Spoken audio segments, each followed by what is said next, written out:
আসসালামু আলাইকুম। আশা করি সবাই ভালো আছেন। তো আপনাদের মাঝে আজকে একটি ভিডিও নিয়ে এসেছি, সেটি হলো পেঁপে গাছে অতিরিক্ত পরিমাণে কীটনাশক যদি কেউ ভুলবশত স্প্রে করে থাকে, তো সেক্ষেত্রে কী করণীয়, গাছের গ্রোথ ঠিক রাখার জন্য প্লাস গাছকে স্বাভাবিক রাখতে হলে কী করতে হবে, আশা করি আপনাদের মধ্যে জানাবো এটি। আপনারা পাশে থাকবেন।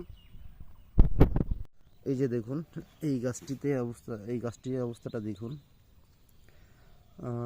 গাছটিতে স্প্রে পরিমাণ পড়ে গেছিল বেশি, কীটনাশক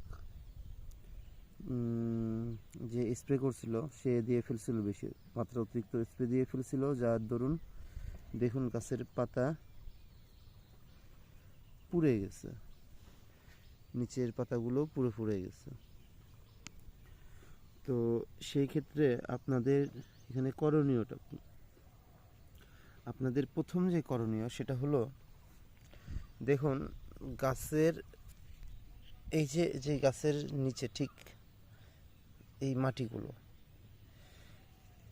মাটিগুলো আপনাকে চেলে দিতে হবে, মানে এই মাটিগুলোকে আপনাকে উল্টা পাল্টাই দিতে হবে। এর পরবর্তীতে আপনাকে যেটা করতে হবে সেটা হচ্ছে গাছের নিয়মিত পানি দিতে হবে। দিনে কমপক্ষে 2 থেকে 3 বার পানি দিতে হবে।